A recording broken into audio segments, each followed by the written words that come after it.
एक बार एक भूतनी चंदनपुर नाम के गांव में आ जाती है। उसके वह आने का कारण उसकी भूख थी। उसने उससे पहले वाले गांव को बर्बाद कर दिया था और उस गांव में उसके खाने लायक कुछ नहीं बचा। इसलिए यह भूतनी नए गांव की तलाश में चंदनपुर गांव में आ गई। अरे वाह, ये गांव तो बहुत अच्छा है। यहाँ कितने सारे लोग हैं, कितनी सारी औरतें, बच्चे, बूढ़े हैं यहाँ तो।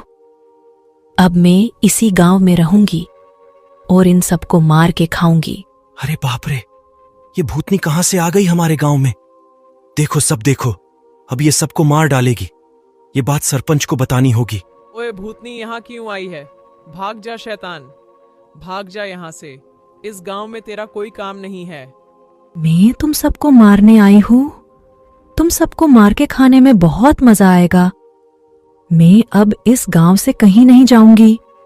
शाम होने से पहले सब घर चले जाना, नहीं तो मुझे जो भी बाहर घूमता दिखा मैं उसको मार के खा जाऊंगी। फिर रमेश भागता भागता गांव के सरपंच के पास गया और बोला, सरपंच साहब, एक मुसीबत आ गई हमारे गांव में। अब इस गांव को बर्बाद होने से कोई नहीं रोक सकता। अब हम सब मरेंगे। पहले तू शांत हो जा और शांत होके फिर बता क्या हुआ। मेरे होते हुए इस गांव को कुछ नहीं हो सकता है।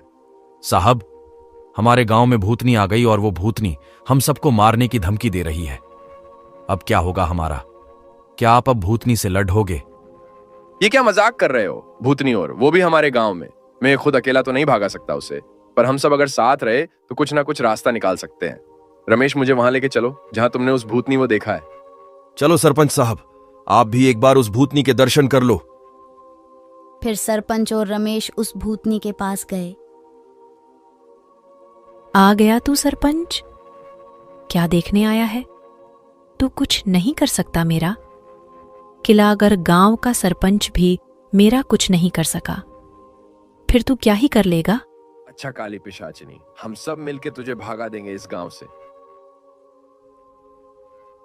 आगे की कहानी को सुनने के लिए हमारे चैनल को सब्सक्राइब करें और इस वीडियो को लाइक करें।